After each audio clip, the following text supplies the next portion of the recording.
Narayanam Namaskritya Namaskritya Naram Naram Chaiva Narottamam Narottamam Devim Devi Saraswatim Saraswati Vyasam Vyasam Tato Tato Jayam Jayam Udirayet. Udirayet. Translation. Ayatana ji. Translation. Yes.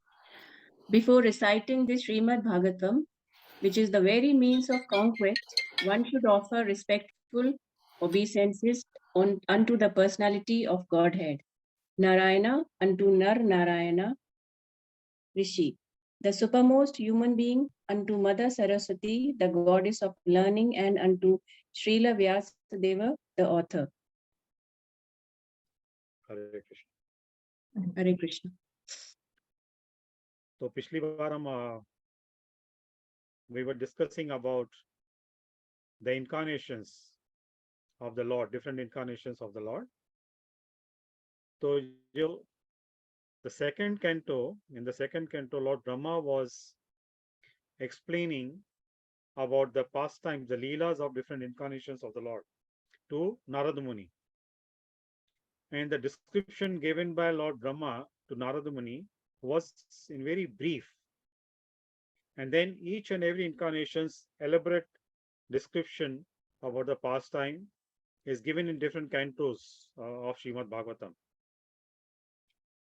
So after Lord Brahma gave the description of different incarnations and the pastimes of the Lord to Narada Muni, then he instructed Narada Muni as Guru, as his father and his Guru, to go and elaborately explain the pastimes of each and every incarnation of the Lord.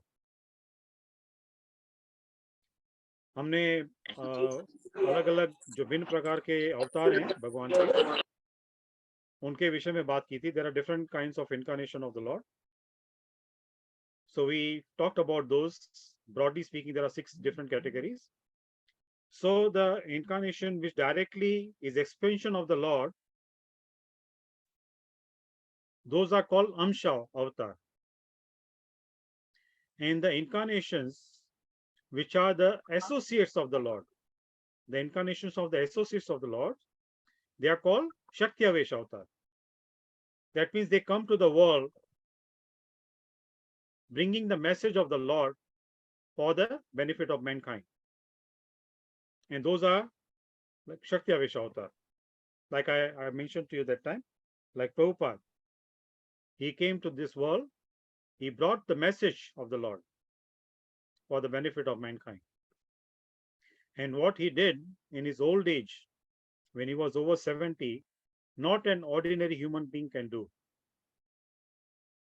Within the span of 11 years, opening 108 temples around the world and traveling around the whole globe more than 11 times in 11 years.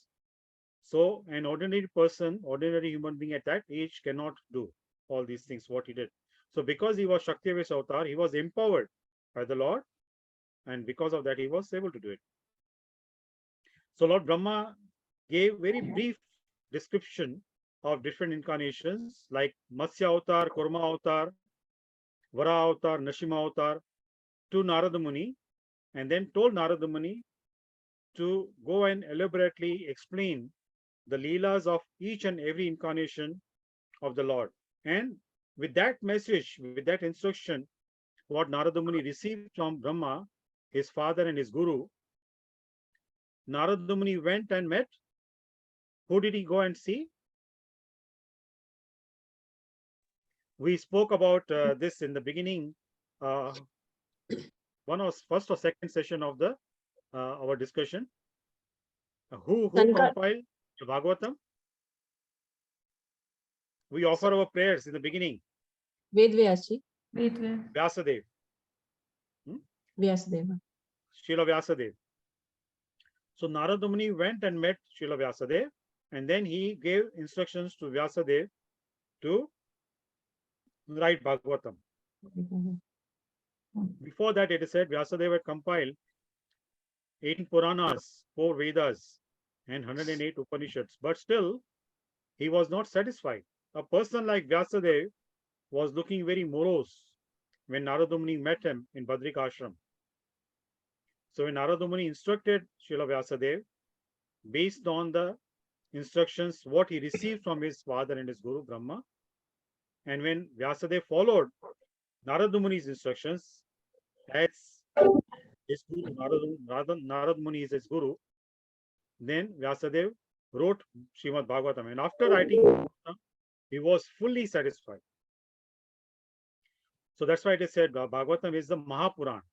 18 Puranas. On top of that, the Bhagavatam is Mahapuran, the greatest of all Puranas.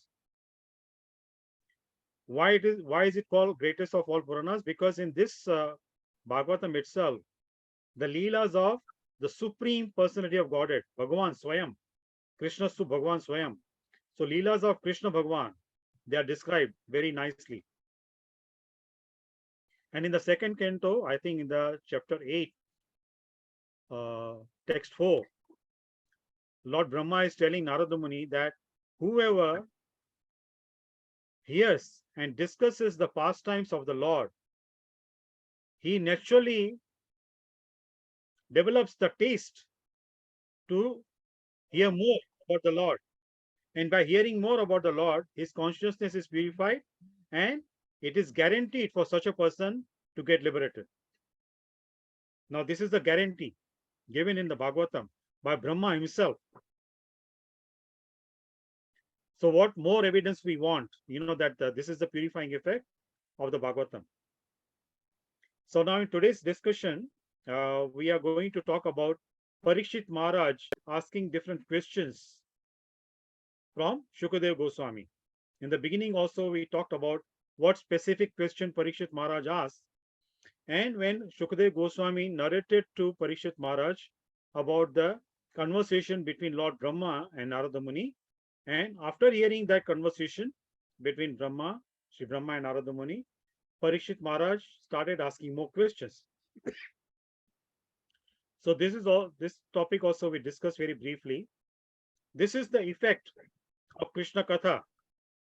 When we start hearing about Krishna, then more and more interest develops to hear more about Krishna. Same thing happens in the material world. When someone starts earning money, then the person's interest develops to earn more money. Now, with regard to money, it's a greed, material greed. And that greed can be very entangling. It can be very binding in the material world. But whereas the greed, which is associated with listening to the Leelas of Krishna, those are very liberating. That greed is very liberating. So that's the difference. Material greed is very binding and the spiritual greed is very liberating.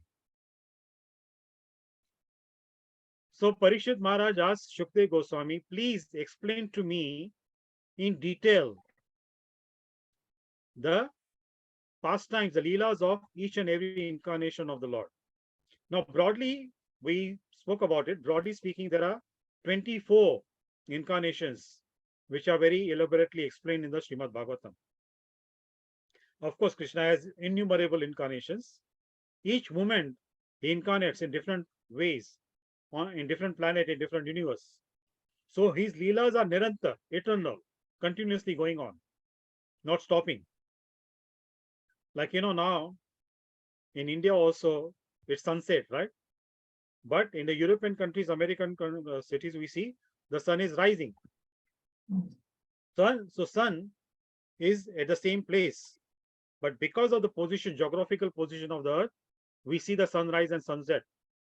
So same way, Krishna is the same and he's performing the pastimes in different universes, different planets. So in different planets, different universes, it seems like Krishna is just starting the Leelas. Now here on this earth planet, Krishna completed his Leelas 5,500 years ago. And now he's performing the similar Leelas in the different universe, in the different planet. So his leelas are nirantar, continuous, non-stop. Correct? Yes. So now before today, I was thinking about talking about specific pastime of Krishna, since yesterday was Govardhan Puja. How many of you celebrated Govardhan Puja yesterday? Yes, we celebrate. Would you like to share something? What do you know about the Govardhan Leela? What Govardhan, did happen? ये I think Vrindavan में एक बार बहुत बारिश जैसा कुछ हुआ था और Hmm. पूरा का पूरा वृंदावन लाइक डूबने जैसा था, या उससे पहले कुछ इंद्र भगवान ने शायद वर्षा नहीं की थी, फिर गुस्से में उन्होंने बहुत ज्यादा बारिश कर दी, तो फिर इतना कि पूरा वृंदावन ही टाइप डूब जाता। तो भगवान कृष्ण ने पूरा गोवर्धन पर्वत एक छोटी चिटकी अंगुली, लेफ्ट हैंड की चिटकी अंगुली पे उठा लिया और उसके नीचे सारे के सारे वृंदावन वाले वासी चले गए। और तो और इसमें एक मेरे पास थोड़ा सा एडिशनल इंफॉर्मेशन है, मालूम नहीं सही लेकिन ये है, लेकिन मैं शेयर करती हूँ। उसमें कहते हैं कि जो मीरा थी, मीरा जो बाद में जिन्होंने बर्थ लिया, वो मीरा भी उस गोपी के रूप में थी और वो कंटिन्यूस भगवान कृष्ण की देखती रही और वो आ नहीं आई, उसके नीचे गोवर्धन पर्वत के नीचे।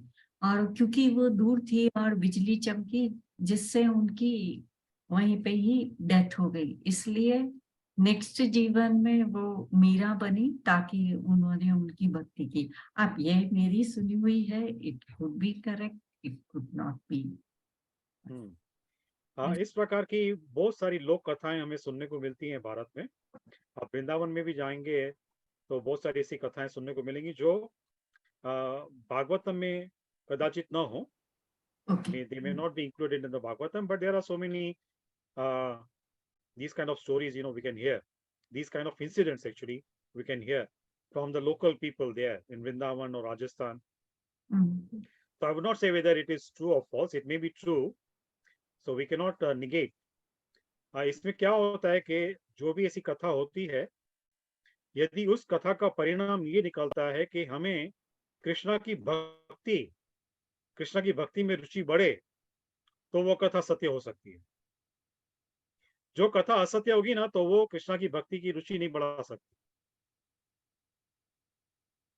तो वो हमें ध्यान में रखना है। तो ये जो आपने कहा शकुंतला जी कि जो गोवर्धन लीला हुई थी, अभी गोवर्धन के विषय में कहा जाता है कि जब भी राधा रानी से कृष्णा ने अनुरोध किया, when Krishna requested Shrimati Radha Rani to come to this planet with him, so initially she was very reluctant, she did not want to come.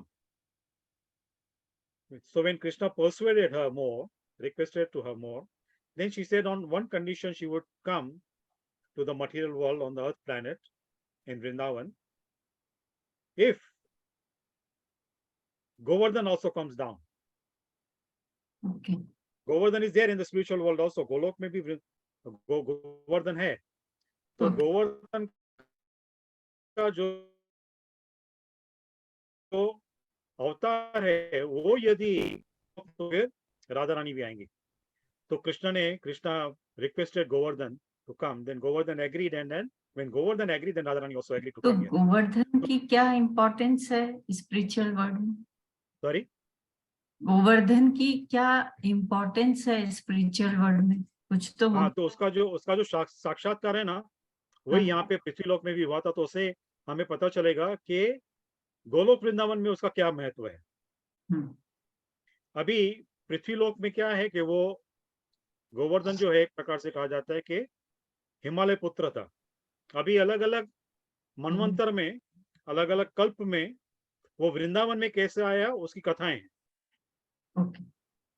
Like in Treta Yuga, it is said that when Lord Ram wanted to construct the bridge between Rameshwaram and Sri Lanka, so monkeys were throwing big rocks in the sea. Correct? So then Hanumanji thought that, it will take very long time to construct a bridge. So what he did, he went to Himalaya, then he lifted Govardhan. He said if he brings Govardhan, then, the bridge can be constructed very quickly. So after he lifted Govardhan from from the feet of the Himalayas, and he started flying in the sky, he got a message in his heart that the bridge is already completed. So there were no more rocks, no more hills or mountains required. So then Hanumanji brought Govardhan in Vrindavan. When he heard the message, got it. So Govardhan was very disappointed. Govardhan requested to Hanuman, that you are taking me to serve the Lord. Now I will not have any opportunity to serve the Lord. So I'm quite disappointed by that. So Hanumanji sent that message to Lord Ram. And Lord Ram told Hanuman to tell Govardhan that don't be disappointed. When I come again in Dwapar Yuga, I will accept his service and I will perform pastimes in his lap, on his lap. So when Govardhan heard that, so he was pacified. So one pastime is that. And another pastime is Ravana's grandfather, Pulastya Muni. He wanted to bring Govardhan to Lanka. So when he carried him, initially Govardhan was very reluctant. But then Govardhan was concerned that if he refuses, then Pulastya Muni can curse him. So then he agreed. But he agreed on one condition, that if Pulastya Muni brings him down, puts him down on in, will not go further. So when Pulastya Muni reached in Vrindavan, then he had to attend to the nature's call. So for that, he had to put him down. He had to put Govardhan hill down. In Vrindavan, so after he came, had to live Govardhan. So then he cursed Govardhan that every day Govardhan will sink in the earth by the size of a mustard seed. Okay. So what we see now, the height of Govardhan is much less than what it was in Dwapar Yuga. It is said that in Dwapar Yuga, the shadow of Govardhan would cover the whole Mathura. Whole Mathura would be covered by the shadow of Govardhan. So at that time, it was Sat Kos. Sat Kos means one kos is about 3.5 kilometers. So Sat Kos means about 24.5 kilometers. So that was the diameter of Govardhan. And the distance of Govardhan from Mathura and Vrindavan is same, Sat Kos. So it is said that the number 7 is very significant in Govardhan Leela. The distance between Mathura and Govardhan and between Vrindavan and Govardhan is Sat Kos. And Krishna lifted Govardhan for 7 nights and 7 days. And it is said that at that time, Krishna was 7 years old. So number 7 is very significant here. Now it is said that every day in the morning, Krishna would take the cows to Govardhan for grazing, for herding. And in the evening, he would bring them back with his covered voice. Now, Sat Kos, that means 24.5 kilometers. How many of you have done Govardhan Parikrama? How long did it take for you? I have done, but with some e-rickshaw or something, not by feet. Sorry? मैंने करी है, but not not on feet. Not walking. Not walking, but maybe some rickshaw or e-rickshaw I took. If you generally walk, on an average, it takes about 5.5 to 6 hours to complete the parikrama. Now, supposing it takes one way 24.5 kilometers to complete one way, supposing on an average 5 hours or 5.5 hours. So both ways about 11 hours. right? So that means Krishna would go in the morning, just have the darshan of Govardhan and go back to Mathura, right? He would not have enough time to play there, Yes. because he would return to Mathura by Vrindavan by sunset. To Vrindavan, he would return by sunset. So that means he did not have enough time to play there. But he used to play, he used to enjoy with his friends. So for that also the explanation is given. The whole Brajamandal is like a lotus flower. And it's a known fact that lotus flower closes after sunset and it opens up after sunrise. Right? So Krishna and his friends would take the cows to Govardhan before sunrise. Brahma Muhurat mein wo jate the. So before sunrise, the lotus is closed, so distance is shorter, right? When the lotus is closed, then the diameter is shorter, right?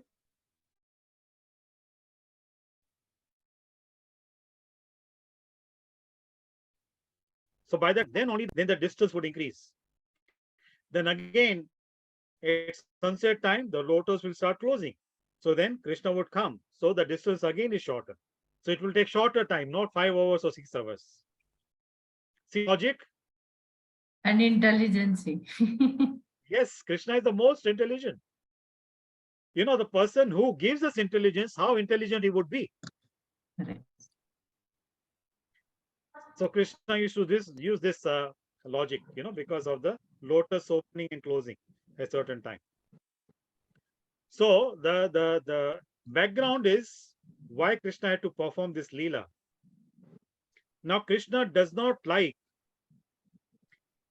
any of his devotees to have arrogance, ego, pride. जब ये अहंकार किसी भक्त के अंदर आ जाता है, तो कृष्णा उसे फिर शिक्षा देते हैं. एक हितैषी के नाते, हितैषी के रूप में. Because Krishna is concerned about his devotees' advancement, so these kind of vices are obstacles. Pride is an obstacle on the path of spirituality. So Krishna wants to remove these obstacles. So sometimes he has to be harsh with his devotees. So when he saw that Indra became very arrogant, so he wanted to teach a lesson to him. So one day he saw his father and senior cowherd men, they were preparing for some ceremony, some celebration. So Krishna asked his father, Nanda Baba, what are you doing? What kind of this preparation? Why so many things you are preparing? Any special occasion? So Nanda Baba said, yes, of course. Now we have to prepare for the puja for Lord Indra. So Krishna pretending in front of his father, Nanda Baba, who is Lord Indra? So Nanda Baba explained to him, Lord Indra is the king of the heavenly planets. वो स्वर्ग देवताओं के राजा हैं, स्वर्ग के राजा हैं, और वो ही वर्षा करते हैं.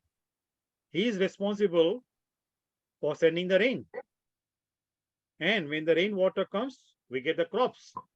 The grass is grown, and when the cows they eat the crops and the grass, then they give milk, and then we can have the milk products. We sell those milk products, and then we earn. So our livelihood depends on the rainwater. And because rainwater is given by Lord Indra, so we have to worship him. So then Krishna told Nanda Baba, it seems Lord Indra is not so intelligent. So Nanda Baba first scolded him. How can you speak like that? You know, don't speak like that, otherwise he'll become very angry with you. So Krishna said, you know, I said that he's not so intelligent because he's sending the rain on the land and on the sea also. Sea has so much of water already. So there is no need for the rainwater. So why is he pouring rain on the sea water? And there are so many places on the earth planet, nothing can be grown. Even, you know, Indra pours so much of rain, nothing can be grown. Barren land. So the crops do not depend on the rainwater which is sent by Lord Indra. So Krishna said, I don't accept this logic. In Bhagavatam, the 10th canto, it is mentioned that Krishna defeated his father logically based on the Mimamsa philosophy, Sankhya philosophy. So Krishna told him that our livelihood depends on the Govardhan hill. So we should worship Govardhan hill. So whatever preparations you have made, whatever things you have cooked, so many nice things you have cooked to offer to Lord Indra. So instead of offering to Lord Indra, you offer each and everything to the Govardhan, to Govardhan hill. And if Govardhan becomes happy, then he will provide more grass for our cows, more crops for us, more grains for us. And because Govardhan hill is so high, it stops the clouds from going away, and the clouds forcefully they give the rains to us. So Govardhan hill should be worshipped. Then they started worshipping Govardhan. So whatever preparations they made to offer to Lord Indra, they offer to Govardhan. Now, how can Govardhan hill eat all these things? So it is said that Krishna expanded himself in the form of Govardhan, and he started eating everything. So Krishna's friend Madhumangal, the Brahmana friend, when he saw the form of Govardhan and he saw Krishna standing next to him, then he told Krishna, actually, it seems that Govardhan looks like you. You expanded yourself in the form of Govardhan. So Krishna said, no, he is Govardhan himself. Govardhan in the personal form, he is accepting whatever we are offering to him. So Govardhan, it is said that whatever things were available, whatever grains, crops, fruits, all edibles were available there in Vrindavan, in Brajamandal. Everything they brought in front of Govardhan. It became like a big hill of the food items uncooked in front of Govardhan. And Krishna in the form of Govardhan ate everything. And after eating everything, he was saying, Anyor. That means give me more, give me more. I am not full yet. So when these things were going on, and when Lord Indra saw that Brijavasis did not worship him, and instead they worshipped Govardhan hill, he became very angry. Then he ordered Sumantaka clouds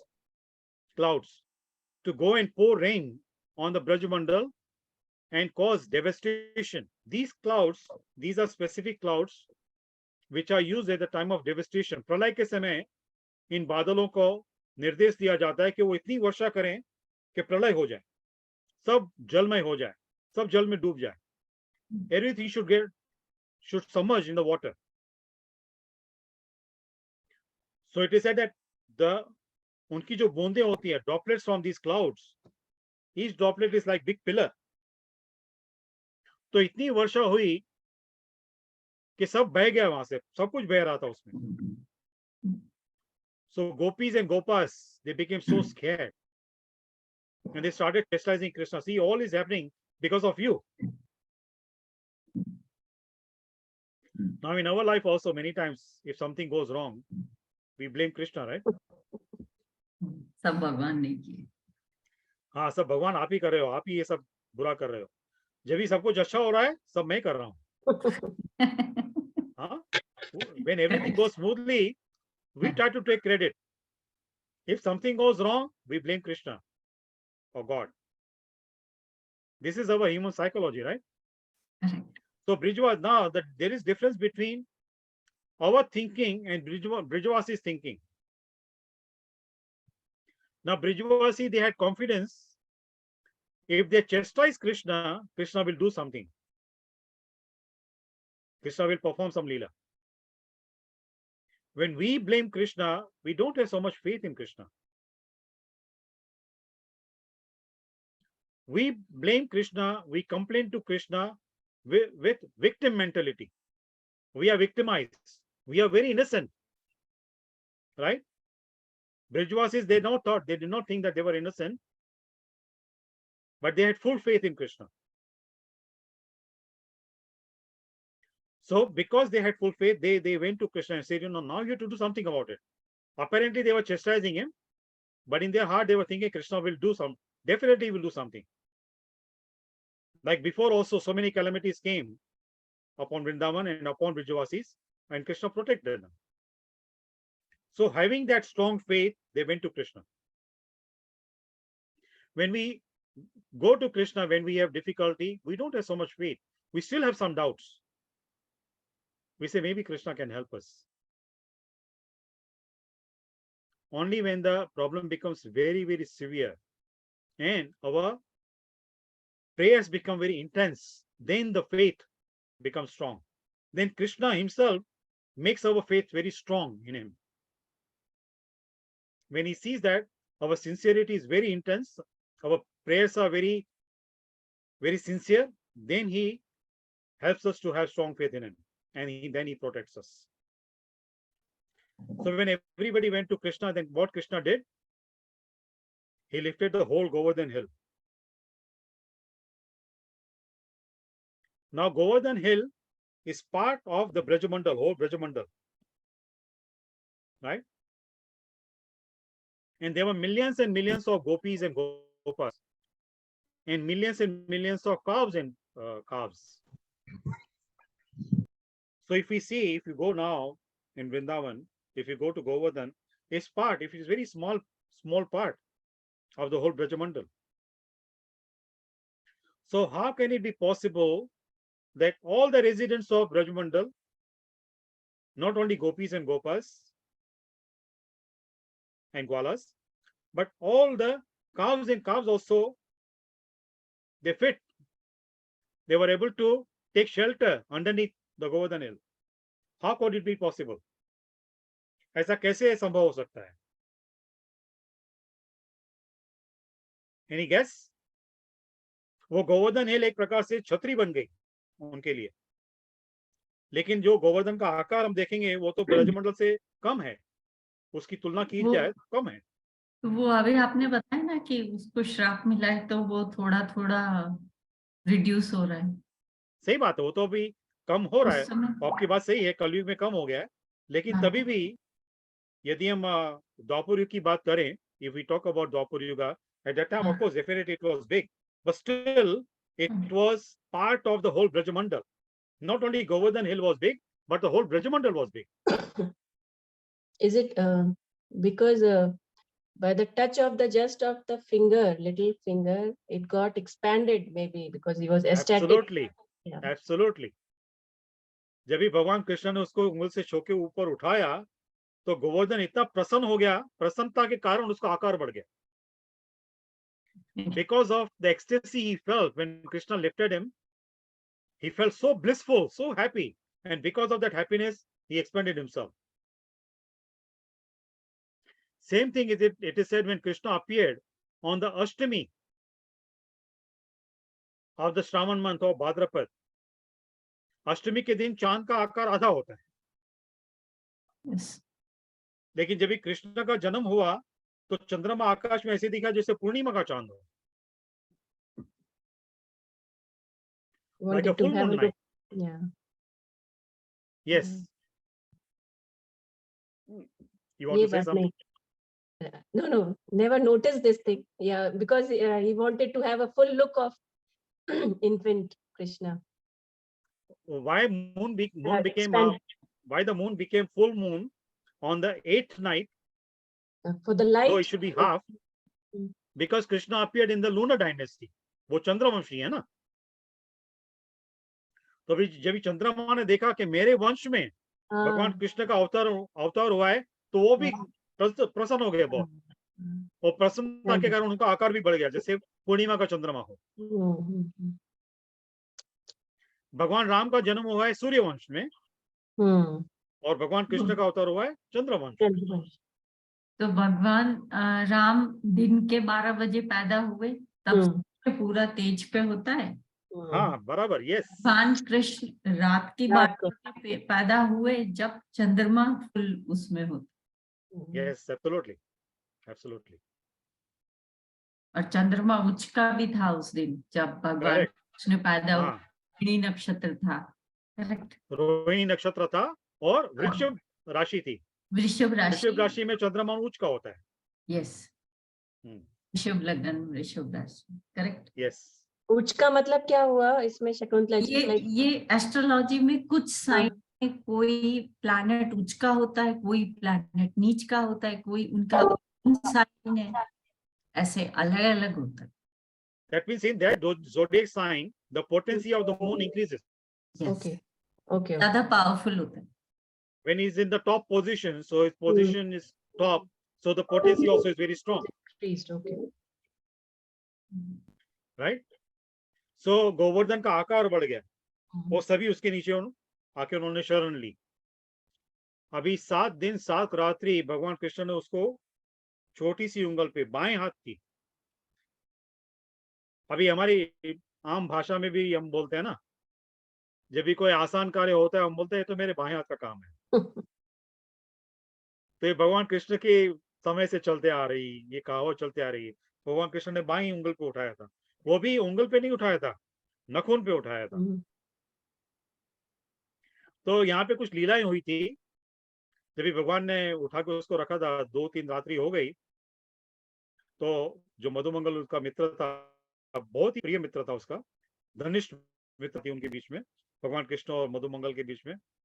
तो मधुमंगल भगवान कृष्ण से कहते हैं कि लाला, अभी 2 रात्रि हो गई हैं, तो गोवर्धन को उठा के खड़ा है यहाँ पे, तू थक गया होगा, तुझे थकान होती होगी, तो अभी थोड़ा विश्राम कर ले, थोड़ा आराम कर ले। तो भगवान कृष्ण ने कहा, जो यदि मैं उंगल नीचे लेके आता हूँ तो पूरा गोवर्धन पर्वत नीचे आ जाएगा ना। तो ग्वाले लोग उसकी ठठोली करने लगे, बोले तू अपने आप को समझता क्या है? तू समझता है कि तूने अपनी उंगली पे उठा के रखा है उसको? हम लोग ने लकड़ियों के सहारे उसको उठा के रखा है, सभी ने लकड़ियों के सहारा दिया, तो अपने आप को समझता क्या है? ये देखिए, ये जो लीलाएं है ना, हमें इसका नकल नहीं करना चाहिए, इसकी नकल नहीं करनी चाहिए, लेकिन इसमें से हमें जो रुचि होती है उसका जो रस लेना, वो लेना चाहिए, रसपान करना चाहिए इसका। तो ग्वाले उसको बोलते, तो अपने आप को समझता क्या है? तू कहता है कि तूने उंगल पे उठा के रखा है। तो भगवान कृष्ण के मुख से निकल गया, क्योंकि मैं भगवान हूं, मैं कर सकता हूँ। तो मधुमंगल की हंसी निकल गई, ठहाका मारने लगा, बोला कि ये देखो, ये पगला गया है, ये अपने आप को भगवान कह रहा है। अभी इसका क्या प्रमाण है कि ये अपने आप को भगवान कह रहा है? भगवान कृष्ण से पूछा, तो प्रमाण तो दे, ऐसा क्या कार्य तूने किया है जो तू अपने आप को कह रहा है तू भगवान है? तो भगवान कृष्ण ने कहा, मैं जब छोटा सा बालक था, कुछ ही दिनों की मेरी आयु थी, मैंने पूतना का वध किया। पूतना इतनी बड़ी राक्षसिन थी, मैंने उसका वध किया। तो ग्वालों ने तुरंत कहा, यदि तूने उसका वध किया तो उसके भारी भरकम शरीर का अग्नि संस्कार तो हमने किया था, तो हम तेरे से कम थोड़ी हैं, we are not less than you, so how can you claim that you are God? तो भगवान कृष्ण ने कहा, अभी तो इनको कोई प्रमाण देना पड़ेगा, now I to prove that I am God. So what he did, he just lessened the distance between the finger and the Govardhan hill. So Govardhan hill started coming down. All the sticks the Gwalas were holding, they broke. सब लकड़ियां टूट गई। तो मधुमंगल ने फिर कहा, अरे पकड़ ले उसको, नहीं तो सब लोग मर जाएंगे, दबके मर जाएंगे। तो भगवान कृष्ण ने फिर से उसको ऊपर उठा लिया। फिर गोपियां उसको ताना दे रही हैं कि ये तो तूने इतना इतना माखन खाया है ना, अभी उसका बल काम आ रहा है, इतना चोरी करके माखन खाया है, तो तेरी उंगली में अभी इतनी शक्ति हमारे माखन में से आई है। और तभी कुछ गोपियों ने उससे पूछा कि लाला, तेरी इतनी शक्ति का रहस्य क्या है? तभी भगवान ने वही कहा, कछु तो माखन को बल भयो, कछु गोपन की सहाय, श्री राधे जी की कृपा से मैंने गोवर्धन लियो उठा है। अभी राधा जी का बखान कर रहे हैं भगवान कृष्ण यहाँ पर। तो 7 दिन 7 रात्रि भगवान ने उसको उठा के रखा। और जब इंद्र ने देखा कि इतनी वर्षा का कोई प्रभाव नहीं पड़ा, कोई बुरा प्रभाव नहीं पड़ा ब्रजवासियों के ऊपर, वो तो गोवर्धन की छत्र छाया में हंस खेल रहे हैं, तभी इंद्र सुरभि गाय को लेके आए नीचे भगवान कृष्ण को मनाने के लिए, और सुरभि गाय के दूध से भगवान कृष्ण का अभिषेक किया इंद्रदेव ने। गोविंद कुंड है, आप जब भी गोवर्धन की परिक्रमा करेंगे ना, तो वहां पे गोविंद कुंड आता है एक स्थान, तो वहां पे इंद्रदेव ने भगवान कृष्ण का अभिषेक किया सुरभि गाय के दूध से। और कहते हैं भगवान कृष्ण की क्षमा याचना की उन्होंने, और बाद में 20 श्लोक पढ़े इंद्रदेव ने भगवान की व्याख्या में, और भगवान कृष्ण ने उनको क्षमा कर दिया और उनको वचन दिया कि कुरुक्षेत्र के युद्ध में, महाभारत का जो युद्ध होगा, तभी इंद्रदेव के जो पुत्र हैं, वो जो अर्जुन बन के आए, उनकी सहायता करेंगे भगवान, इंद्र के पुत्र की। इंद्र को वचन दिए। अभी यहाँ पे कहते हैं, बहुत ही सुंदर बात है, यहाँ पर ध्यान देना। आप थोड़ी कल्पना कीजिए, वो जो दृश्य है ना, थोड़ा अपने मन में लाइए कि इंद्रदेव सुरभि गाय के दूध से भगवान का अभिषेक करते हैं और 20 श्लोक भगवान के चरणों में अर्पण करते हैं, और भगवान ने उनको क्षमा कर दिया, उनको बोला कि उनके पुत्र की वो रक्षा करेंगे। और उसके कुछ दिन पहले, इंद्र के इस अपराध के कुछ दिन पहले, ब्रह्मा जी ने अपराध किया था भगवान का। ब्रह्मा जी ने भी भगवान को भगवान नहीं माना था, उनको लगा तो कोई साधारण बालक है, क्योंकि ब्रह्मा जी जब भी देखने को गए थे भगवान कृष्ण को, तो भगवान अपने ग्वालों के हाथ से, उनके बाएं हाथ से खाना खा रहे थे। वैसे बाएं से भोजन नहीं किया जाता है, वो अन्न का अपमान का माना जाता है। तो भगवान ब्रह्मा समझने लगे, ब्रह्मदेव समझने लगे कि जिस व्यक्ति को इतना ज्ञान नहीं है कि बाएं हाथ से खाना नहीं चाहिए, और कोई वहां से बाएं हाथ से खिलाए तो वो भोजन ग्रहण नहीं करना चाहिए, वो कहाँ का भगवान हो सकता है? भगवान को ज्ञान का भंडार है। तो ब्रह्मदेव को वो समझ में नहीं आया कि भगवान कृष्ण जब भी अपने भक्तों के साथ आदान प्रदान करते हैं अपने भाव का, तो वो ये सब नियम पालन नहीं करते हैं कि कौन उनको दाएं हाथ से खिलाता है, कौन बाएं हाथ से खिलाता है। भगवान वो नहीं देखते हैं, भगवान भक्त का भाव देखते हैं। तो ब्रह्मदेव को वो समझ में नहीं है ये बात, तो उन्होंने भगवान की परीक्षा लेने के लिए भगवान के सखों को हरण कर लिया, उनका हरण कर लिया, और 1 वर्ष तक उनको योग निद्रा में रखा। तो भगवान समझ गए थे ये ब्रह्मदेव का किया हुआ है। So what Krishna did, Krishna expanded himself in the forms of his friends, and for 1 year Krishna maintained that. So when Lord Brahma saw after 1 year, when he came to check what was happening, when he saw all the gwalas were there, so Brahma was bewildered. तो ब्रह्मदेव ब्रह्मलोक में देखा, वहां पे वो ग्वाले सोए हुए थे और बछड़े भी सोए हुए थे, और यहाँ पे वो सब ग्वाले और बछड़े थे।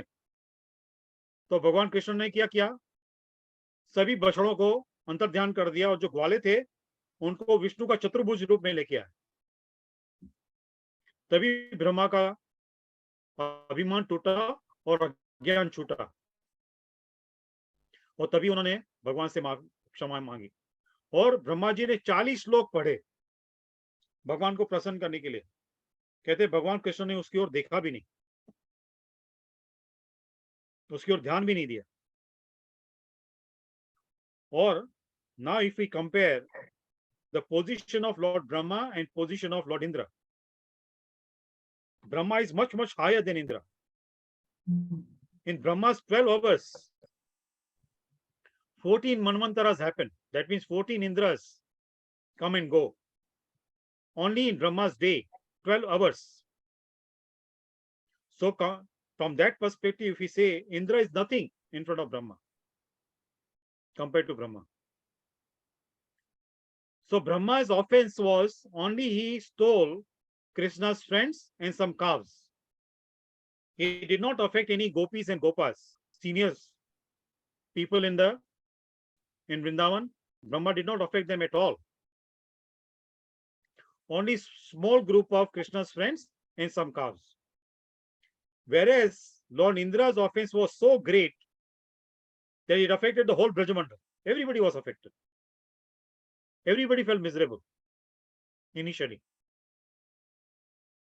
And Lord Brahma offered 40 shlokas as prayers. And Lord Indra offered only 20. But still, Lord Krishna did not even look at Brahma, and he blessed Lord Indra. He was happy with Lord Indra. Why so? What was the reason? Intention का फर्क होगा. Sorry? Intention का फर्क होगा. Intention? What intention? Indra की intention ज्यादा प्यार होगी और ब्रह्मा जी की कम होगी.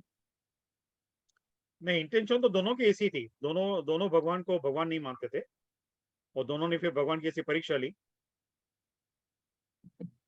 Because maybe he understood, उन्होंने उनको भगवान रूप में माना, and he surrendered totally that it was my fault.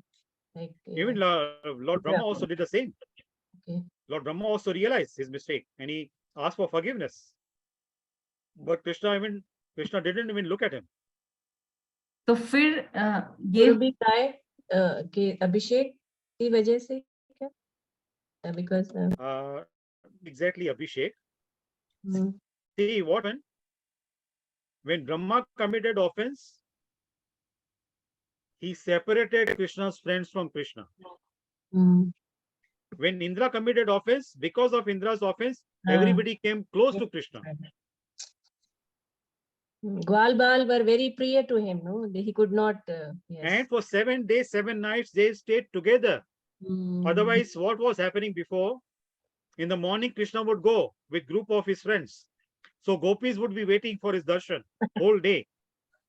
Then they would have his darshan only in the evening. But now here, because of Indra's mistake, Indra's offense, apparent offense, gopis got the chance to see Lord Krishna 7 days and 7 nights continuously. So because of Indra's offense, Krishna's devotees came close to Krishna.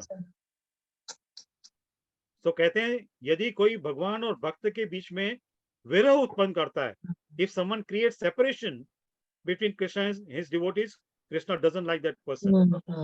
Even that person may be the head of the whole Brahman. Maybe he may be Brahma. Krishna won't forgive that person. But if someone creates a situation where Krishna and his devotees come closer, such a person becomes very dear to Krishna. I think I just heard this yesterday only, that सिर्फ एक ही अपराध है जो वो क्षमा नहीं करते, भक्त अपराध, कि उनके भक्तों को कोई अगर कष्ट हो तो यही एक अपराध है जिसको वो क्षमा नहीं करते, बाकी सब क्षमा कर देते हैं. यदि कोई स्वयं भगवान का अपमान करे, भगवान के चरणों की ओर अपराध करे, भगवान को क्षमा कर देंगे. भक्तों.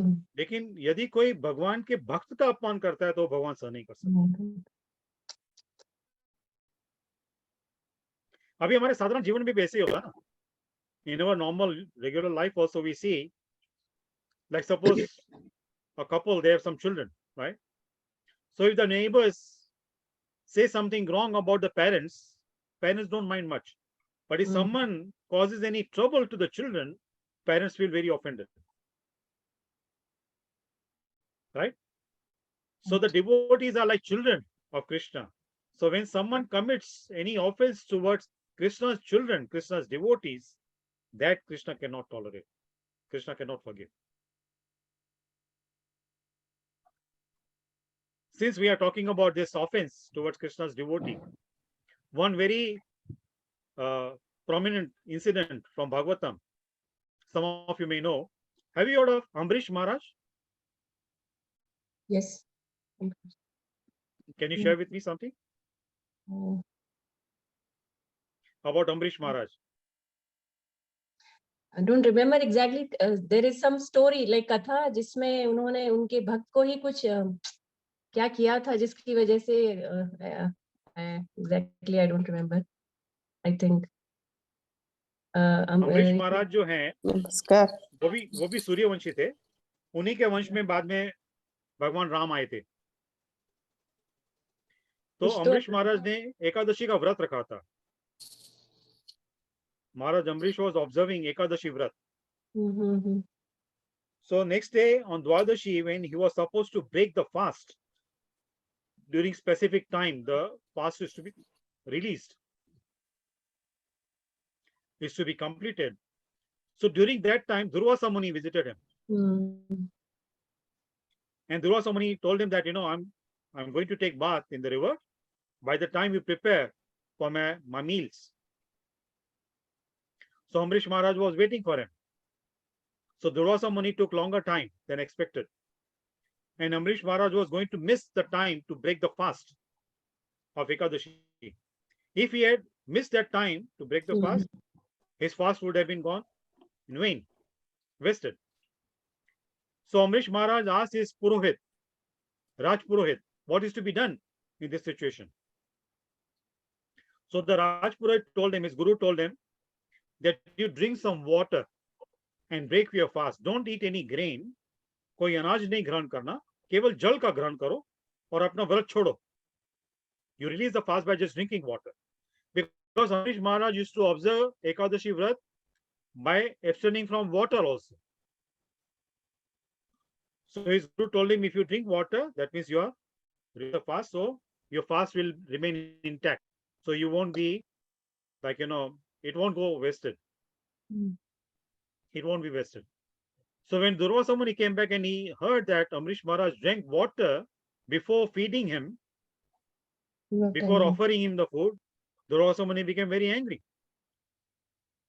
So he pulled one hair, he created a demon from that and instructed the demon to go and kill Amrish Maharaj. So when the demon approached Amrish Maharaj, when he came close to Amrish Maharaj had so much potency, and especially the potency increased after he observed the Ekadashi Vrat.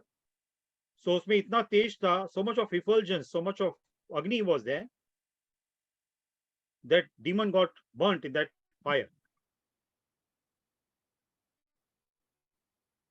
So Durvasa Muni personally went to attack Amrish Maharaj to punish him. And it is said that Lord Krishna released his Sudarshan Chakra, Lord Vishnu released his Sudarshan Chakra to protect Amrish Maharaj. And in some places it is written actually Sudarshan Chakra generated the fire. In that fire, that demon got burnt. And that Sudarshan Chakra started chasing Durvasa Muni. So Durvasa Muni went to different lokas. He went to Indra Loka, he went to Brahma Loka, he went to Shiva Loka, asking for help. Nobody could help him. Then finally, he went to Vaikuntha also, Vishnu Loka. He thought that, Sudarshan Chakra is Vishnu's weapon. So Lord Vishnu can help him, protect him. Lord Vishnu said, in this situation, in this condition, I also cannot help you. You offended my devotee.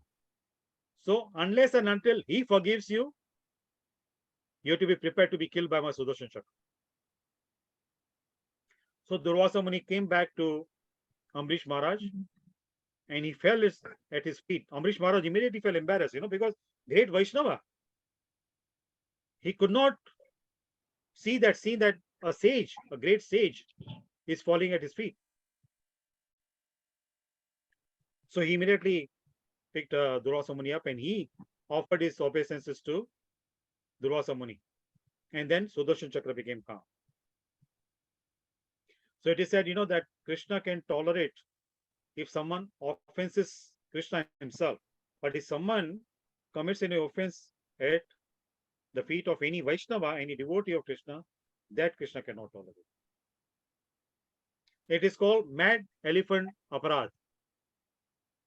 Mad elephant offense. आपने कभी ये सुना है? No. Mad elephant offense. No.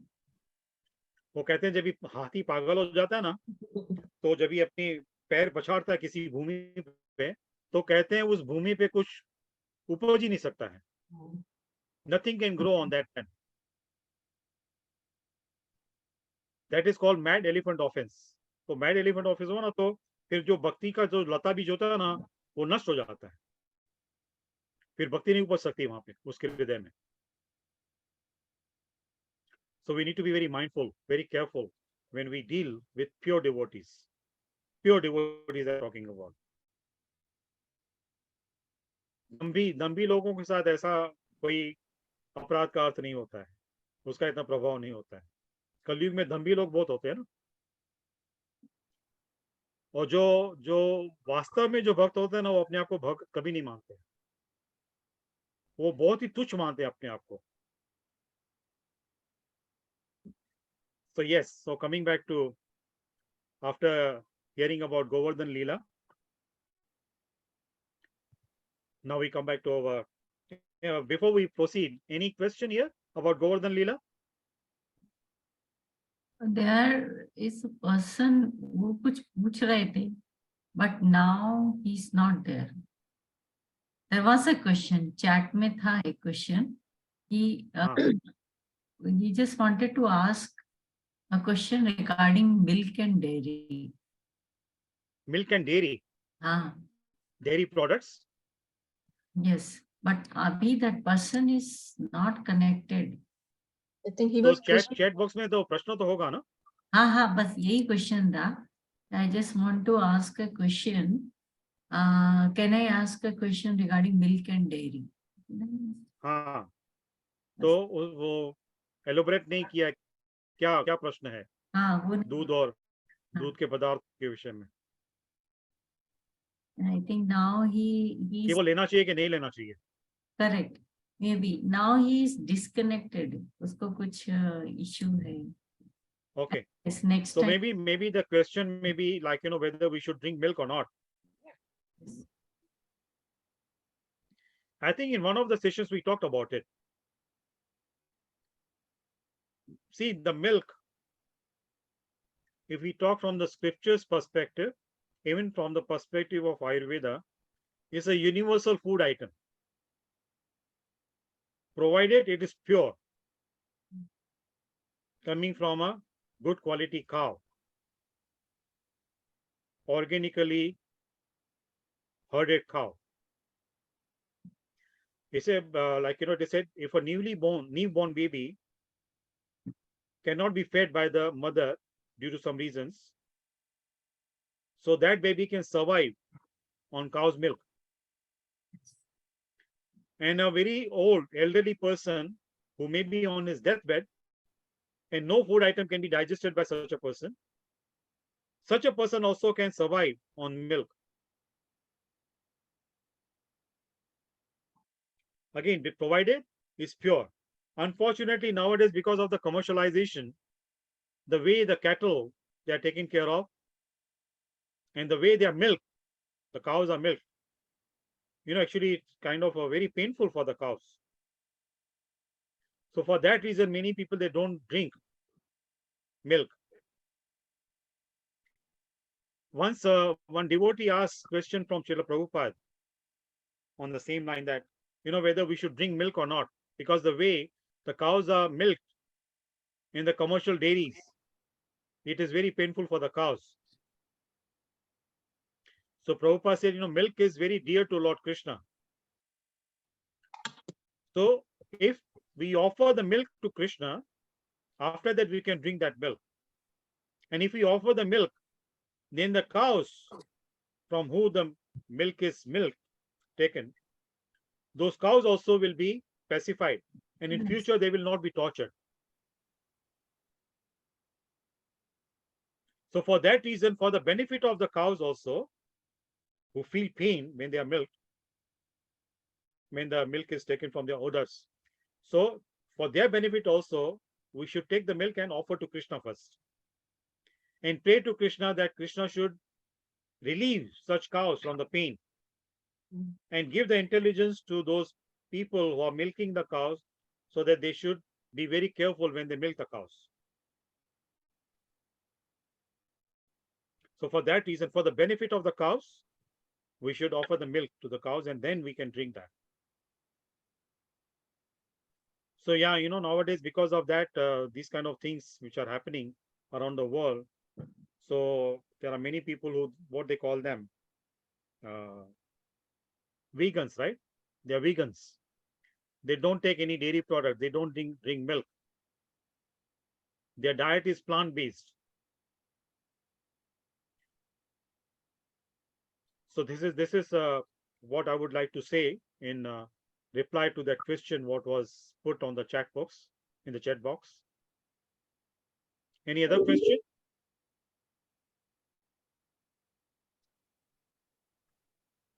Anybody has any other question?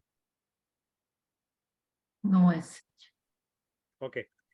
So we proceed. yes, please.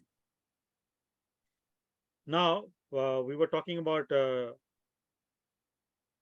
Parikshit Maharaj asking questions from Shukadeva Goswami. And he told Shukadeva Goswami to elaborately explain different incarnations of Krishna and the Leelas. Now, previously, in one of the sessions, we talked about the theory of evolution, the comparison between theory of evolution and the incarnations. Anyone remembers what we talked about? That I remember. Oh, Like you said, The if we were connection between the evolved, theory of evolution and the incarnations. I think you explained. The 10 main incarnations of Krishna, Dasha Avatar. some people wrongly say that first Matsya Avatar and then this. So, but that's not true because we discussed that this Darwin theory is also not true. And Yes. even at the time of Matsya Avatar, human beings were there और वो Absolutely. की form में थे और Absolutely. उन्हीं की कमंडल में वो मत्स्य आई थी और फिर बड़ी हुई. Correct. हाँ. Yes. And if had we evolved from a monkey, then monkey would have been, got extincted by now. Yes, absolutely. So see this, the theory of evolution, I think it was promoted and propagated by Charles Darwin. Darwin's theory of evolution. We studied in our primary school. So this is the sad part, in our education system in India. We are influenced so much by the Western writers, Western scientists. And what is mentioned in our scriptures, we demean it. We give more importance, more significance, more value we put on the theories which are wrongly invented or discovered by the modern scientists, so-called scientists. And what our sages have already mentioned, we belittle those theories. So very rightly, Shakuntalaji said what we discussed, if that was the theory of evolution, that, first the creatures in the sea, in the water, then the creatures who can survive in the water and the land, like the tortoise, and then the boar incarnation like that, and then the Nrsimha Avatar. So they make that correlation between the theory of evolution and Dasha Avatar. So that is completely wrong. Actually, that's an offense to our scriptures. We should not promote that.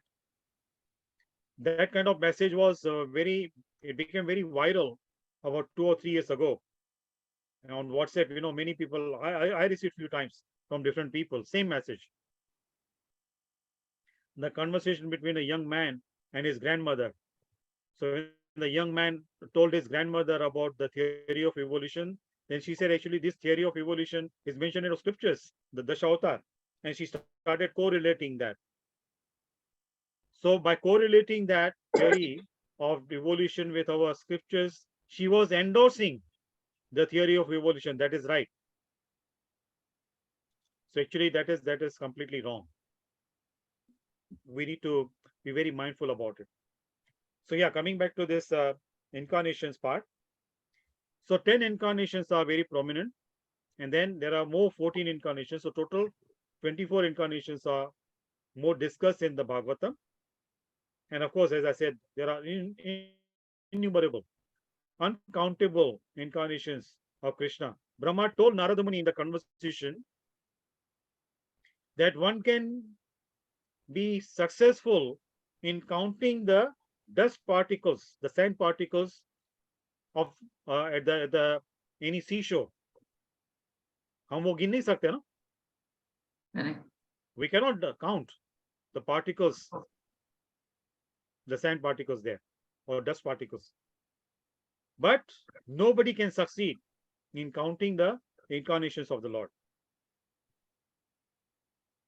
Even the immediate expansion of Krishna, Ananta Shesh, he has 1,000 hoots, 1,000 tongues. He also cannot glorify the Lord enough. He cannot explain all the incarnations of the Lord. Then he also at the end said, Ananta, Ananta, endless, endless incarnations of the Lord, who is immediate expansion of Krishna. So Brahma is telling Narada Muni, if immediate expansion of Krishna is not able to explain all the incarnations, talk about all the incarnations of the Lord, who am I? Brahma is telling about himself, telling Narada Muni, who am I to explain elaborately the incarnations, different incarnations of the Lord? But he said that whatever intelligence, first of all, our intelligence is not so sharp, not so advanced, that we can understand each and everything about Krishna. But whatever limited intelligence we have, according to our capacity, whatever we are able to understand, we should try to understand that. And that can be enough for our purification. Like an analogy example is given. Supposing we go to a shore of any sea or bank of any river. So we take different utensils. We take a bucket, we take a pot, we take a cup. So we fill water in all these three. Now all three can be, when we look at all three, a bucket, a pot, and a glass, a cup. All three can be full, right? So according to their capacity, they are complete. There is nothing lacking.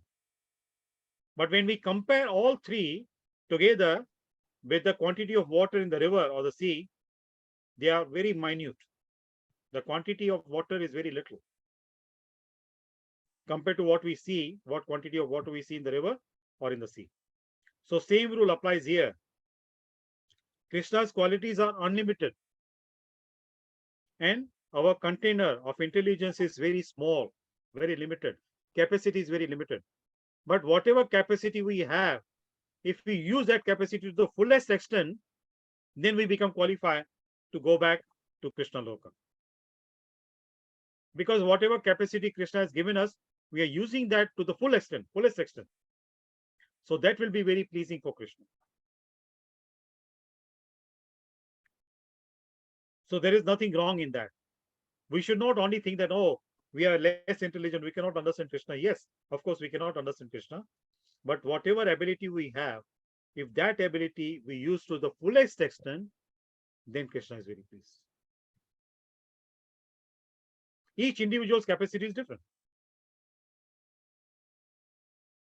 So Krishna sees that each individual's capacity is different. But if each individual is using that different capacity to the fullest extent, then that is very pleasing to Krishna. Does it make sense what I'm saying? Correct. Yes. Yes. Yeah, so here Brahma told Narada Muni like that. And now Shukdev Goswami starts talking about Krishna's incarnations to Parikshit Maharaj. Now he told Parikshit Maharaj that Parikshit Maharaj is very deserving to hear about Krishna.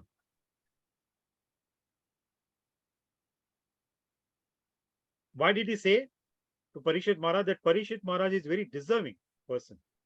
He deserves to hear about Krishna. Why did he say so to Parikshit Maharaj?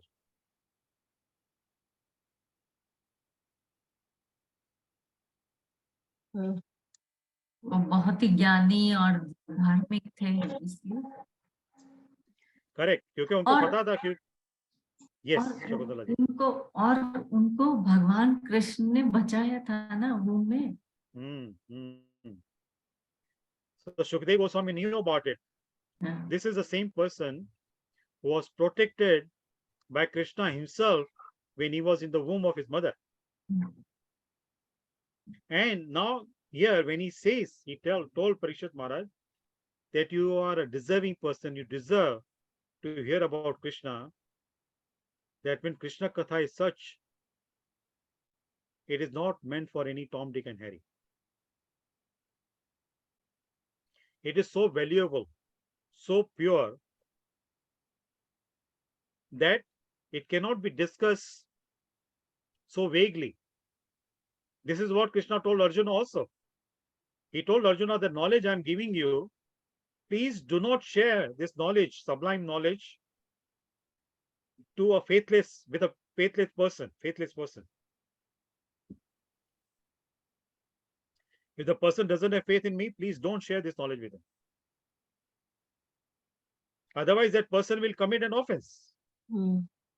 And that will be very bad for the person. Mm. Right?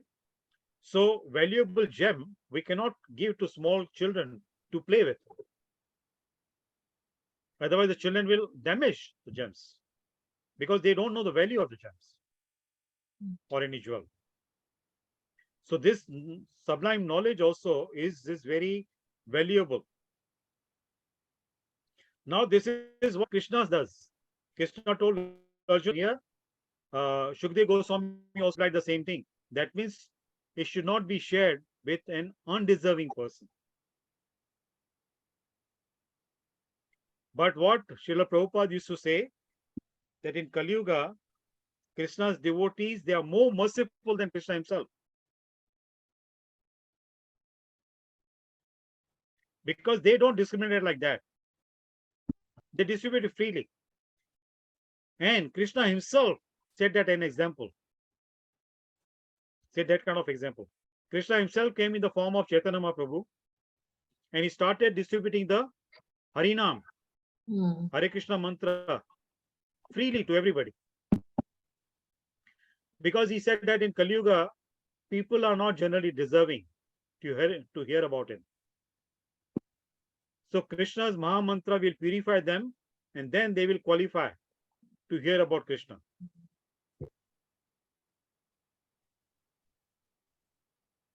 Prabhupada, because of that, Prabhupada went to America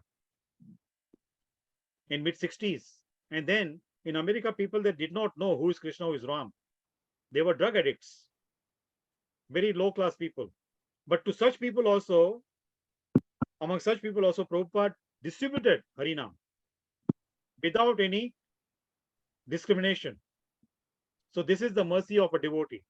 Krishna's devotees are more merciful than Krishna himself. Krishna puts a condition, but his devotees, they don't put condition.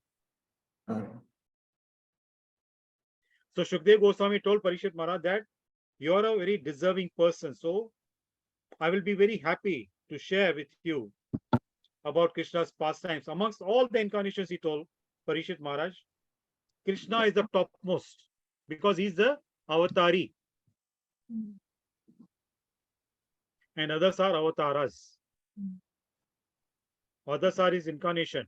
And Krishna is the source of all incarnations. So he told Parishit Maharaj that Krishna's pastimes, I will tell you in more detail than other incarnations. And that's why the 10th canto is the longest. There are more chapters in the 10th canto compared to the other cantos in the Bhagavatam. Bhagavatam 12 स्कंद हैं. 12 स्कंद में जो 10वां स्कंद है, उसमें सबसे अधिक अध्याय है. सबसे बड़ा स्कंद वही है जिसमें भगवान कृष्ण की लीलाएं बताई गई, उनकी व्याख्या की गई है.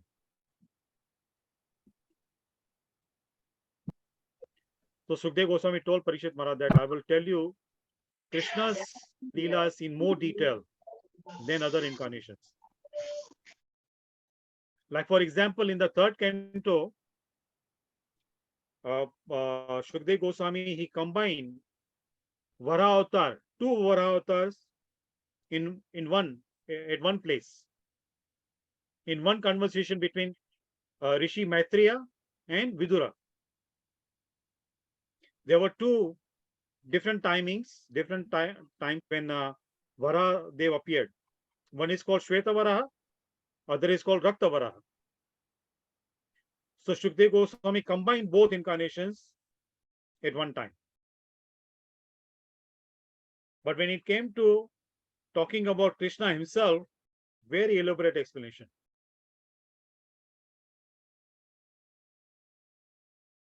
Does someone know about Varahadev, what I said just now?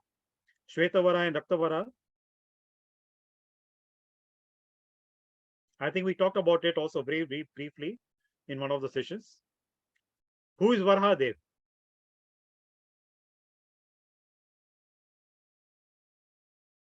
Varahadev कौन है? वो कौन सा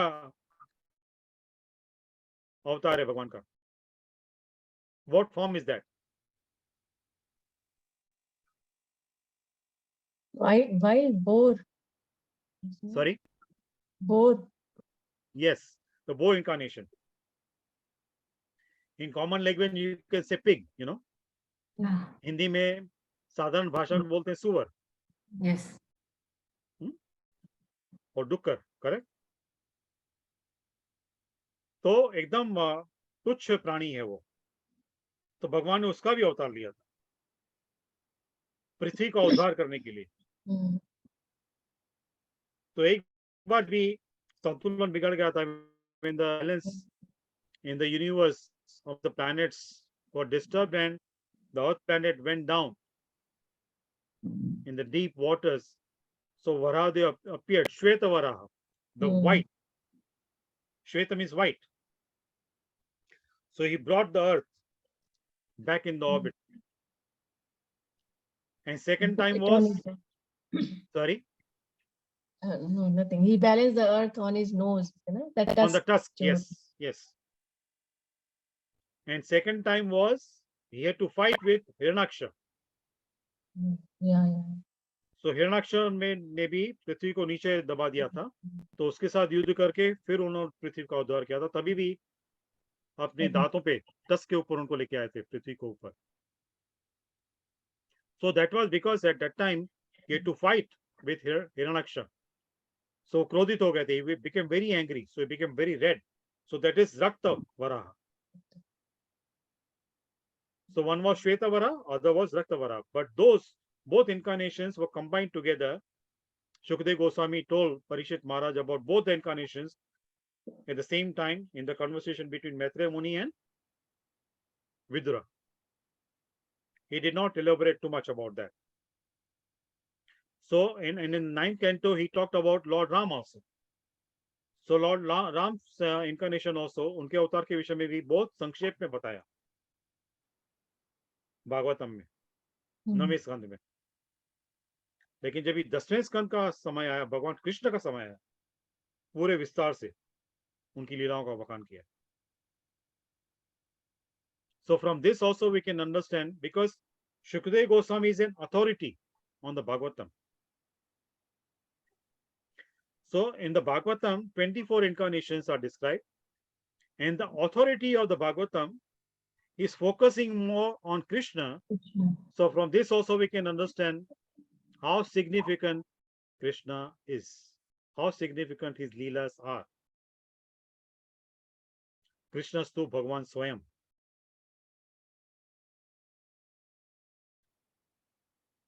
But to understand his leelas, to talk about his leelas, we need to come to that level.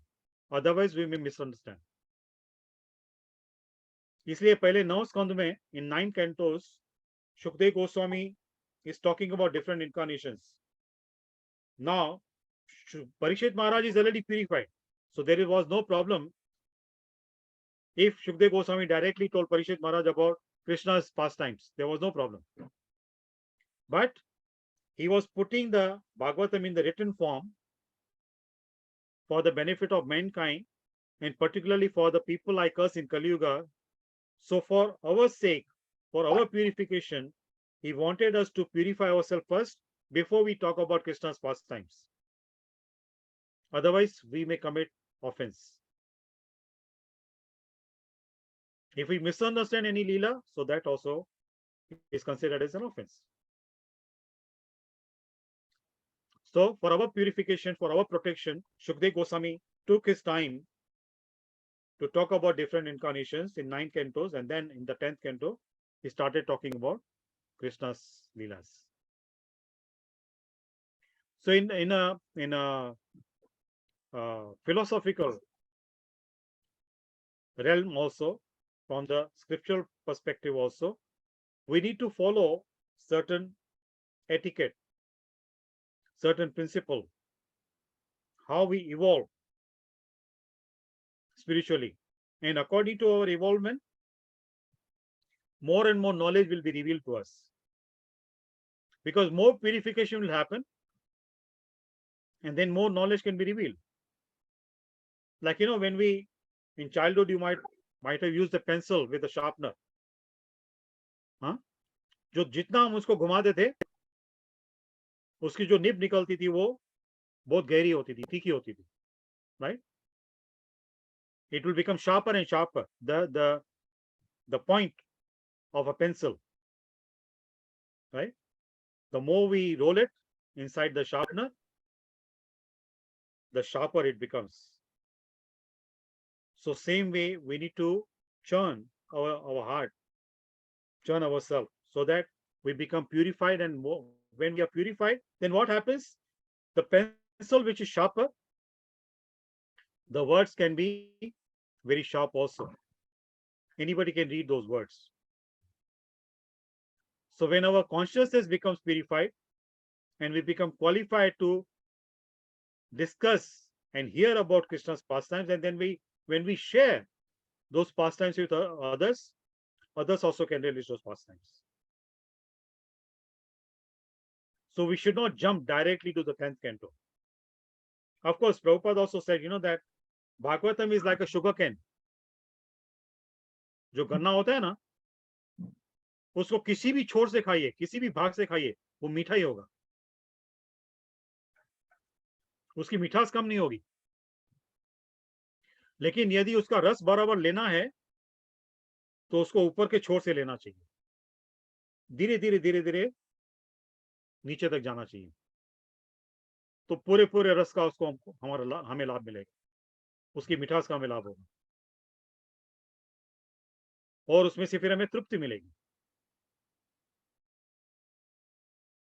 So Bhagavatam is also like that. If we go step by step, then when we reach at the 10th canto, then we can relish the pastimes of Krishna, the Leelas of Krishna. So this background was necessary before we come to the actual conversation, question and answer between Shukdev Goswami and Parikshit Maharaj.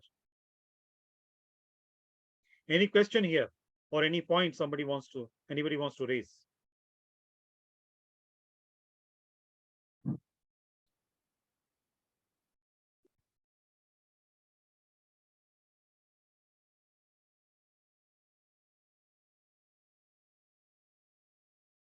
Anybody would like to share? नहीं, अगर 10th canto में ये है अवतार, फिर 11th 12th में क्या है? उसमें फिर उद्धव गीता आती है 11वें स्कंद में।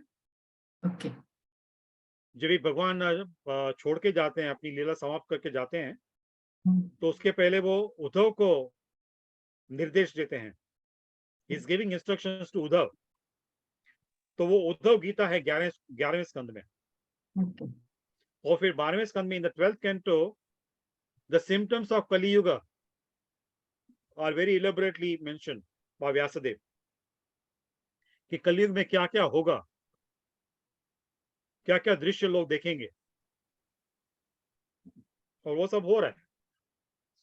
तो उसके विषय में भागवतम में पहले से ही व्यासदेव जी ने बता दिया कि कलयुग में क्या क्या होने वाला है।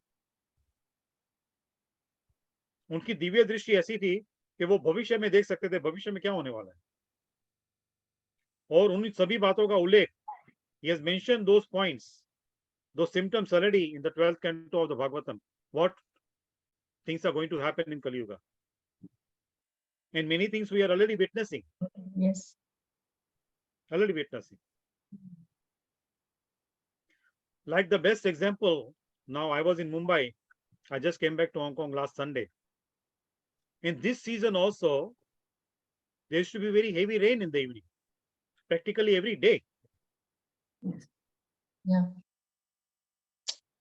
Now, first of all, in Dwapar Yuga, I think in one of the sessions I mentioned, there won't be any rain in the daytime. Okay. Indra would pour rain only after sunset when everybody would go back home. Everybody is just already at home. Then only किसी भी व्यक्ति का जो जीवन है वो उसमें उथल पुथल नहीं होती थी वर्षा के कारण, कोई रुकावट नहीं होती थी काम में. The rain would not cause any obstacles in the daily life of people, because people, they were abiding by the nature's law. So the nature also would cooperate with people. Climatic conditions also will cooperate with people. But now in Kali Yuga, people, they don't follow the nature's law. You know what to speak of in other foreign countries, even in India also. I just give you example. I was in Mumbai, as I said. On Dasera day, I went to do some puja in somebody's office. So when I was preparing, I started conversation with the host and some people, guests there. I asked them, who wrote Mahabharata? Now you'll be surprised to hear the answer. Somebody said Valmiki. Did Valmiki write Mahabharata?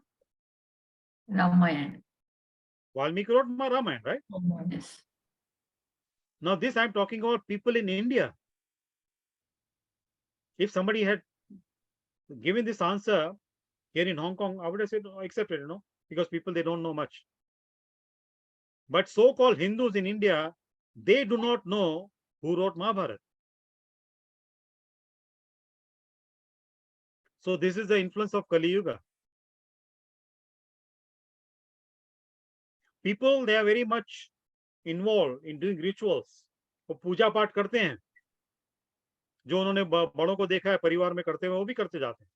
लेकिन उसका ध्येय क्या है, पूजा पाठ क्यों करना चाहिए, उसका अर्थ क्या है, मंत्रों का उच्चारण का अर्थ क्या है, उसकी ओर लोग ध्यान नहीं देते.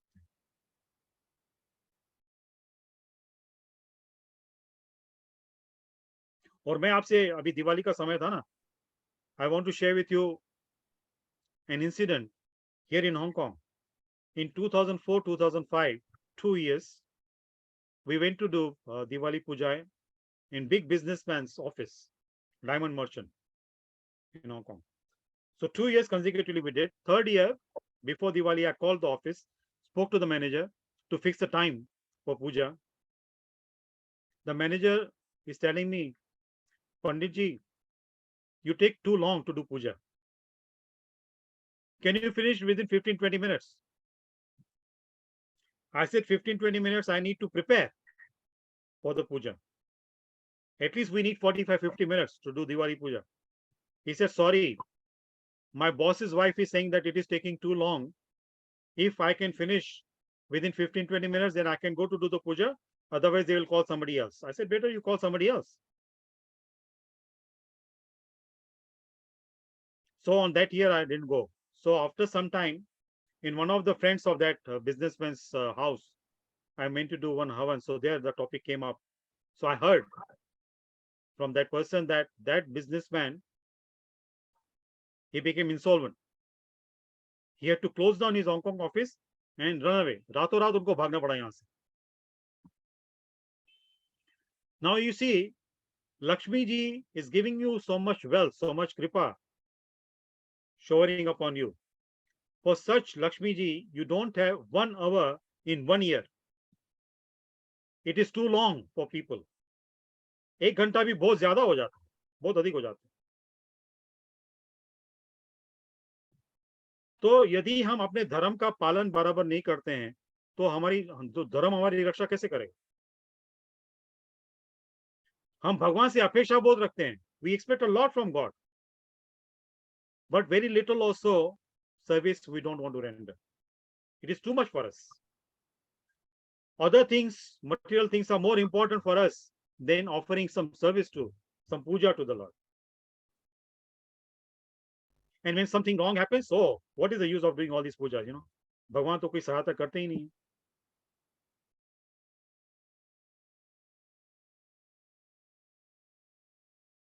So I am sharing with you all these things, you know, just to bring awareness that we need to be very mindful. When we expect something from Krishna, then something we also need to do. We need to qualify ourselves to receive the mercy of Krishna.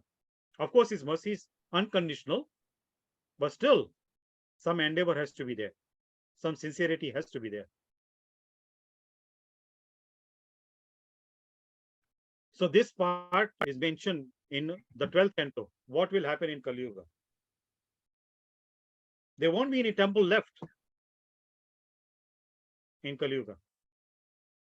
अभी मंदिरों के विषय में भी देखिए कितने सारे चलचित्र मूवीज में दिखाते हैं, और बहुत सारी सेलिब्रिटीज भी बोलते हैं कि मंदिर में आप वो चढ़ावा चढ़ाने के पहले आप बदले आप जो गरीब है फकीर है उनको खिला दो. Many people they say that.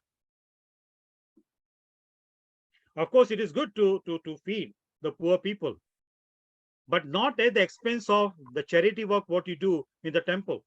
Why can't we do both? We give it to the temple also, so that, you know, the puja part, everything goes on. Our culture is protected. When the temples are protected, our culture will be protected. So protect our culture, we have to give in charity to the temples. And if we feel sorry for the poor people, we give to the poor people also. There is no harm doing that. But why, you know, feed the poor people at the expense of giving something in charity to the temple?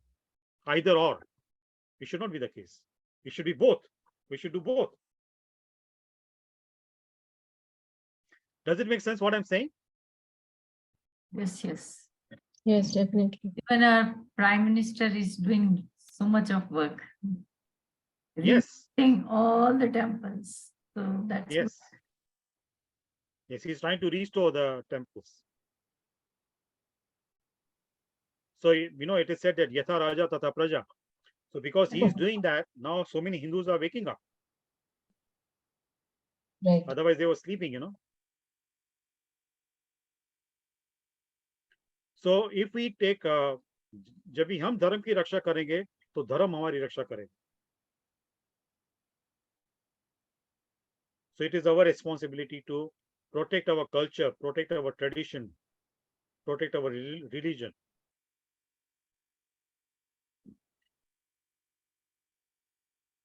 Yes, any addition? Yes, yes. अभी religion को we think as, you know, Hindu and all so many other, but Sorry? I mean the धर्म को हम ऐसे मानते हैं ना, जैसे हम कुछ वैसे as a religion, you know, some rituals, some puja and all. But I think at the very beginning it must have been like anything that we are doing to please God, like even if it is dance or gayan and singing or bhajan kirtan, it is just to be in that essence of God only. Well, anything which is taking us close to God is dharam. Yes. And now it has been diversified, like, you know, the rituals and all. वो एक जरिया है, I mean, it's a way to go towards God, but not the real essence, I guess. Yes. But See, of the course, rituals also very important. yes. You know, जैसे हम देखिए जब भी हम प्राइमरी स्कूल में जाते थे, प्राथमिक शाला में, तो टीचर हमें पकड़ के सिखाती थी अल्फाबेट्स कैसे लिखने हैं, क ख ग घ कैसे लिखा जाता है. Definitely. तो क बहुत बड़े आकार में होता था. तो एक बार वो हमारे मन में बैठ गया, तो फिर वो लिखने की आवश्यकता नहीं है. जैसे हम सोचेंगे तो क आ जाएगा हमारे मन में. तो पहले बचपन में वो माध्यम था, वो चौक और पेन और पाटी होती थी ना वो लिखने के लिए, वो माध्यम थे. जैसे जैसे हम मैच्योर होते गए, बड़े होते गए, समझ बढ़ती गई, तो फिर उसकी आवश्यकता नहीं है. लेकिन प्राथमिक भाग में उसकी आवश्यकता है, प्राथमिक स्तर पर उसकी आवश्यकता है. बिल्कुल. So we should not be neglectful also of those things, those rituals. Those are necessary, as you said very rightly, Yashnani. Those are the mediums which can help us to advance. Now we should only not the completely emphasis ignore is them. on, yeah, emphasis is only on rituals now, mostly. Like that essence is lost Yes, somewhere, I feel. yes. See, what Prabhupada used to say, that devotion without philosophy is mere sentiment, Yeah, yeah. and philosophy without devotion is mental speculation. So both are required. The understanding behind the ritual, why we need to do certain things in certain ways, that understanding is very important. Important. So without understanding, if we are just doing, it's like a formality, then we don't benefit much from that.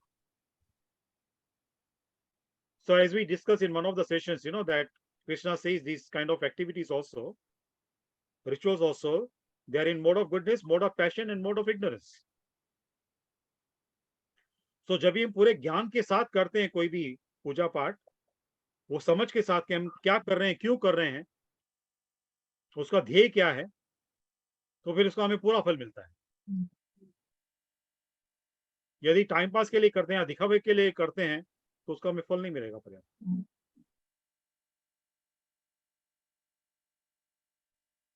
So yes, that sincerity, that knowledge also is very important.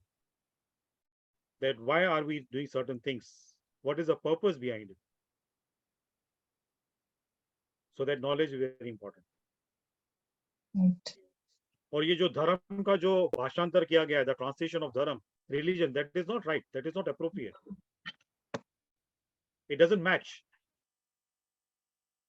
The definition of dharam, if we see in the scriptures, and the definition of religion, both same. they don't match. Mm. जो क्रिया हमें अपना अस्तित्व धारण करने की शक्ति प्रदान करती है, उस क्रिया को हम धर्म कहते हैं.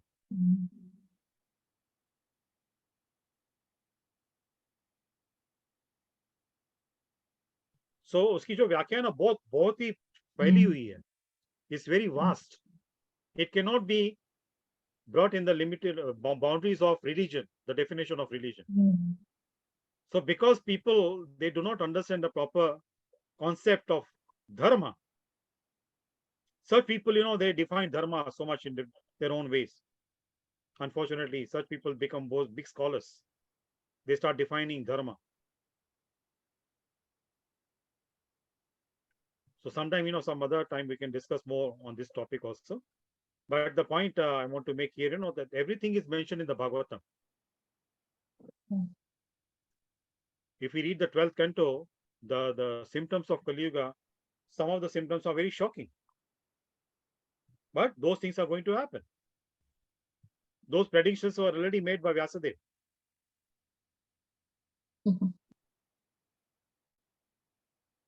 So if we see those kind of things, if we are familiar, if we read the 12th canto and make ourselves familiar with all what's going to happen, then when we see such things, it won't be so much shocking for us.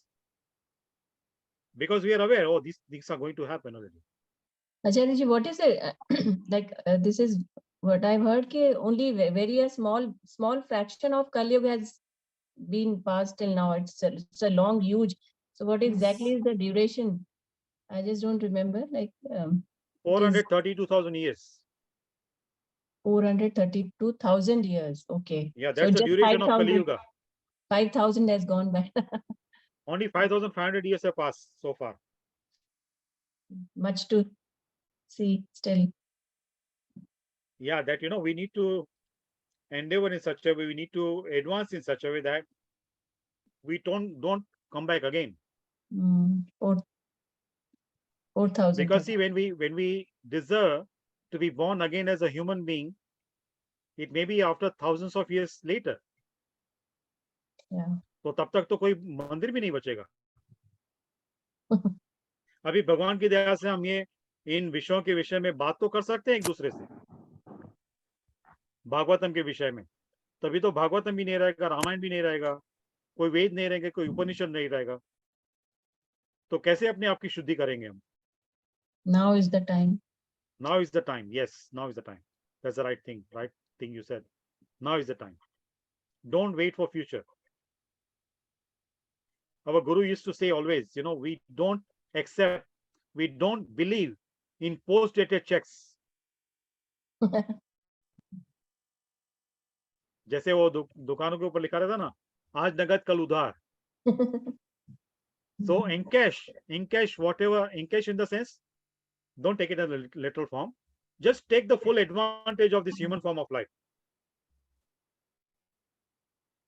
Don't wait for tomorrow. Because tomorrow we don't know when our karma allows us to be born again as a human being, maybe after 1,000, 2,000, 10,000 years later. And then we won't have any opportunity to discuss about Krishna.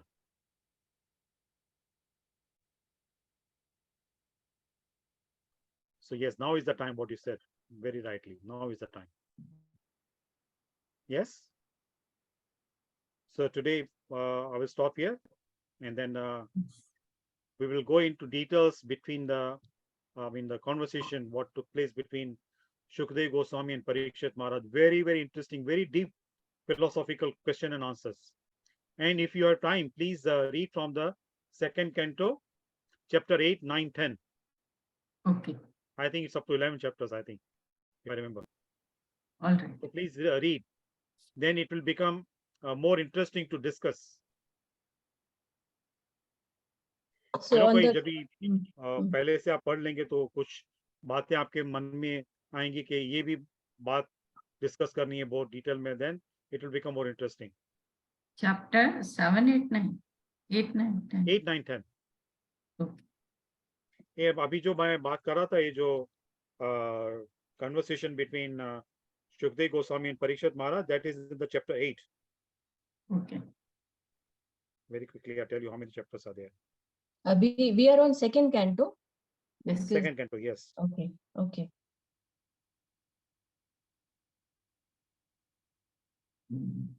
So I started with Bhagavad on the occasion at the time of Surya Grahan ke waqt time pe. First time I started. Good. सूर्य ग्रहण क्या? Sorry.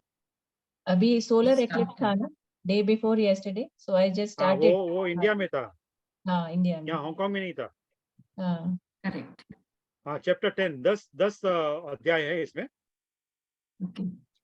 So 8, 9, 10 you can read if you have time. We'll read. So see, देखिए, now you talked about the solar eclipse. See here also, because people, they are not so much familiar with the proper astrology, astronomy and our scriptures. Many people in Hong Kong also, they were following what people were following in India. क्योंकि मंगलवार को सूर्य ग्रहण था, भारत में दिखाई दे रहा था. तो जो भारत में पंचांग है, the almanac which are published in India, some people use in Hong Kong also. Some temples also in Hong Kong they use. So they also celebrated Diwali on Monday here. Because actual Diwali was on Tuesday. Correct. But because on Tuesday it was eclipse, so many people in India, they celebrated on Monday. So I told people, many people, they asked me about which day we should celebrate Diwali here in Hong Kong. So I told them it's Tuesday, because by the time the solar eclipse was starting, the sun was already set in Hong Kong. अभी सूर्यास्त के बाद में सूर्य ग्रहण लगता है, तो वो सूतक नहीं लगता है वहां पे. नहीं, वो नहीं माना जाता है. हाँ, नहीं, उसका In पालन नहीं करना. India, the eastern part, बिल्कुल extreme eastern part, आसाम वगैरह में वहां पे नहीं था. हाँ, पे सूर्य ग्रहण नहीं था. करेक्ट, क्योंकि वहां पे ऑलरेडी अस्त हो गया ना सूर्य. Yes, yes. तो ये बातें क्या है, लोगों को ध्यान में नहीं आती. और ये I don't want to criticise someone unnecessarily, but जो अपने आप को पुरोहित कहते हैं, पंडित कहते हैं, पुजारी कहते हैं, ये उनका दायित्व है लोगों को सही मार्गदर्शन देना कि क्या किस दिन करना चाहिए. तो यहाँ पे more than 90% people they did on Monday, and actually it should have been done on Tuesday. Of course, on Monday also there is no harm doing puja because वो छोटी दिवाली थी. दिवाली की पूजा तो धनतेरस से आरंभ हो जाती है, भाई दूज तक चलती है, 5 दिन का त्योहार चलता है.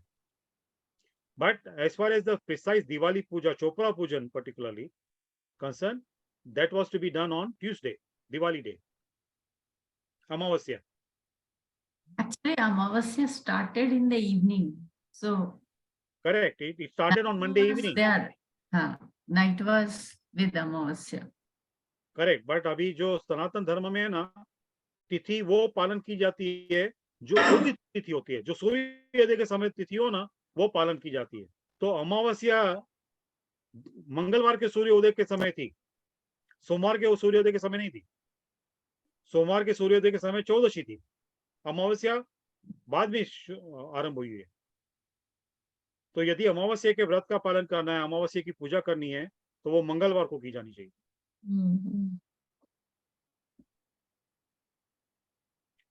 So these are technical points which are to be followed. तो जब भी even rituals की भी जो बात आती है ना, when it comes to rituals, they are to be done properly to benefit from them. If the timing also is not right, then the benefit is not what we expect, what we should get. Right? Right. जैसे हमें किसी कार्यालय में जाना है, वो कार्यालय के समय समाप्त होने के बाद हम जाएंगे तो हमारा काम थोड़ी होगा. Simple as that, simple as like that. So we have to follow that certain principle, and during that time period we have to do. और किसी कार्यालय में हम जाएं, वो कार्यालय भी तो खुला ही नहीं है, तो कहाँ से काम होगा हमारा? So we have to do during that working hours, right? The things. So same way, जब भी तिथि चल रही है, उस समय करना चाहिए.